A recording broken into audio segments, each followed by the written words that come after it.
ഈ കഥ ഇന്ത്യ പാകിസ്ഥാൻ വിഭജന കാലത്ത് നടന്നതാണ്.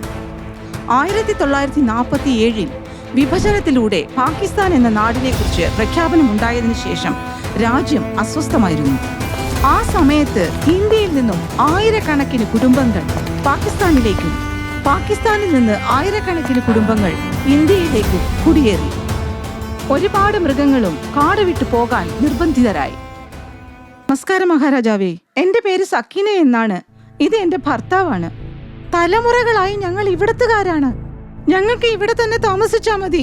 ഞങ്ങൾക്ക് പാകിസ്ഥാൻ പോകേണ്ട രാജാവേ. അതെ മഹാരാജാവേ, ഞങ്ങൾ ഈ മണ്ണിലാണ് ജനിച്ചത്. ഞങ്ങൾ ഈ മണ്ണിൽ തന്നെ മരിക്കാൻ ആഗ്രഹിക്കുന്നു. ഞങ്ങൾക്ക് പാകിസ്ഥാനിലേക്ക് പോകണ്ട. ശരി, പാകിസ്ഥാനിലേക്ക് പോകാൻ ആരാ പറഞ്ഞത്? നാം ആരോടും പറഞ്ഞില്ലല്ലോ. രാജാവേ, ഈ കാട്ടിലെ ചെലവന്മാര് ഞങ്ങളെ പോകാൻ നിർബന്ധിക്കുന്നു രാജാവേ. ഞങ്ങൾ എന്ത് ചെയ്യും? ഇത് രാമന്റെയും കൃഷ്ണന്റെയും ഭൂമിയാണ്. ഇത് ഗാന്ധിയുടെയും ഗൗതമന്റെയും ഭൂമിയാണ്. സ്നേഹത്തോടെ ജീവിക്കേണ്ടത് നമ്മുടെ സംസ്കാരമാണ്. ആരാണ് നിങ്ങളോട് പോകാൻ പറഞ്ഞത്? കാലു ചെന്നായാണ്. കാലു ചെന്നായ ഇവിടെ ഹാജരാക്കൂ. അടുത്ത ദിവസം കാലു ചെന്നായ സിംഹത്തിന്റെ മുമ്പിൽ ഹാജരായി. അങ്ങ് എന്തിനാവോ എന്നെ വിളിച്ചത്? അതെ, നീയാണോ ഇവരോട് കാട് വിട്ട് പോകാൻ പറഞ്ഞത്? നീ കാട്ടിലെ രാജാവാണോടാ? എന്നോട് പൊറുക്കണം രാജാവേ, പക്ഷെ ഇവരിവിടെ ജീവിക്കാൻ പറ്റില്ല. നമ്മുടെ നേതാക്കന്മാർ ഇവർക്ക് രാജ്യം പിരിച്ചു കൊടുത്തില്ലേ, പിന്നെ എന്തിനാ ഇവിടെ ഇവർ ജീവിക്കുന്നത്? നമ്മളെ വിഭജിക്കാനായി ആരാണ് ഈ മനുഷ്യർക്ക് അധികാരം കൊടുത്തത്? നമ്മൾ കാടിന്റെ മക്കളാണ്. ഇവിടത്തെ നിയമം വേറെയാണ്. നമ്മുടെ രാജ്യത്തെ സ്നേഹിക്കുന്ന ആർക്കും ഇവിടെ ജീവിക്കാനുള്ള അവകാശമുണ്ട്. പക്ഷേ രാജാവേ, ഇവരെ ഇവിടെ താമസിപ്പിക്കുന്നത് ബുദ്ധിയില്ലായ്മയാണ്. അല്ല, ഇവരുടെ രാജ്യസ്നേഹത്തെ ചോദ്യം ചെയ്യുന്നതാണ് ബുദ്ധിയില്ലായ്മ. നമ്മുടെ രാജ്യത്തെ ഇഷ്ടപ്പെടുന്നവർക്കൊക്കെ ഇവിടെ താമസിക്കാൻ അർഹതയുണ്ട്. മനസ്സിലായോ? രാജാവ് ഒന്നും കൂടി ആലോചിക്കണം. നാളെ ബോർഡർ ഇടാൻ പോകുകയാണ്. അതിനു മുമ്പ് തന്നെ ഇവർ ഇവിടം വിട്ട് പോയാലേ എല്ലാവർക്കും നല്ലത്. ഇവരെങ്ങോട്ടും പോവില്ല. വസുദൈവ കുടുംബകം, ഇതാണ് നമ്മുടെ മന്ത്രം. പക്ഷേ രാജാവേ, നിനക്ക് പോകാം.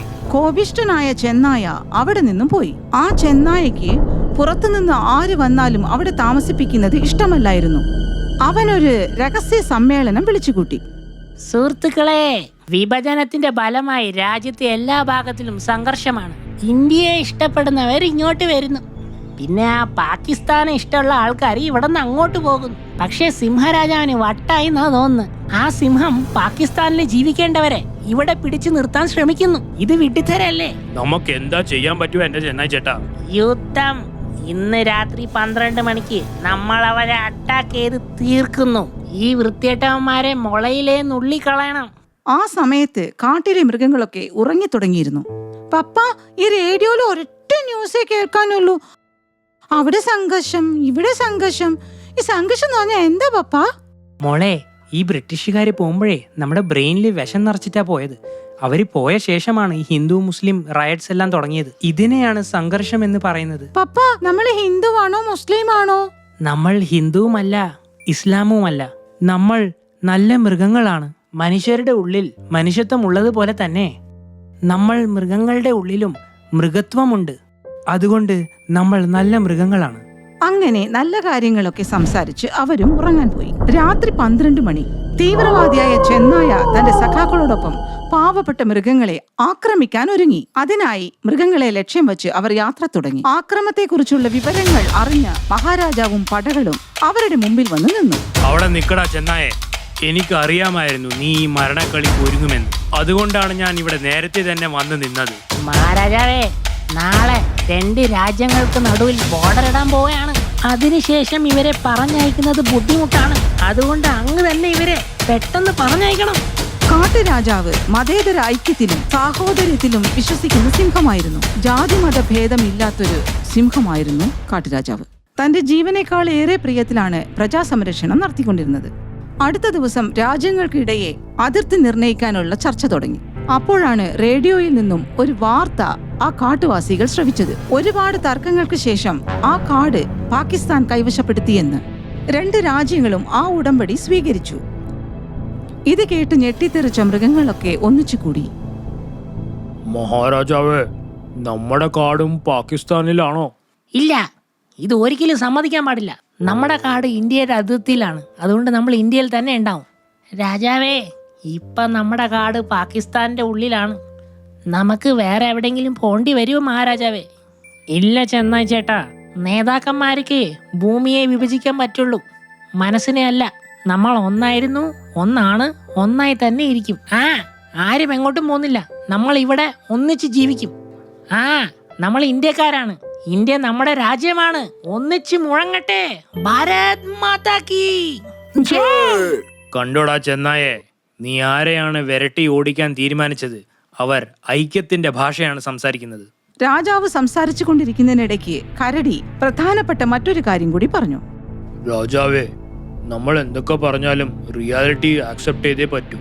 നമ്മുടെ കാടിപ്പോൾ പാകിസ്ഥാന്റെ അതിർത്തിക്കുള്ളിലാണ്. നമ്മൾ എന്താ ചെയ്യാന്ന് ഒരു പിടിയും കിട്ടുന്നില്ല.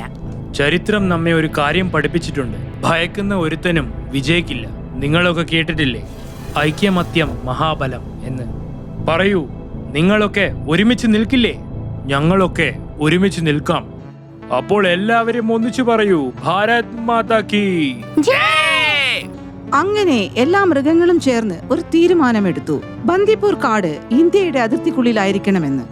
പാകിസ്ഥാൻ സർക്കാർ അതിനെ എതിർത്തെന്നാലും പിറ്റേ ദിവസം മൃഗങ്ങളൊക്കെ വസീറെ ആസം ജഹാംഗീർ ഖാനെ കാണാൻ അയാളുടെ വസതിയിലെത്തി. നമസ്കാരം, ഞങ്ങൾ ബന്ദിപ്പൂർ കാട്ടിലെ മൃഗങ്ങളാണ്. ഞങ്ങളുടെ എല്ലാവരുടെയും ആഗ്രഹമാണ് ഞങ്ങൾ ഇന്ത്യയിൽ തന്നെ തുടരണമെന്ന്. ഇവന്മാരെ ഉള്ളിലേക്ക് വിട്ടത് ആരാണ്?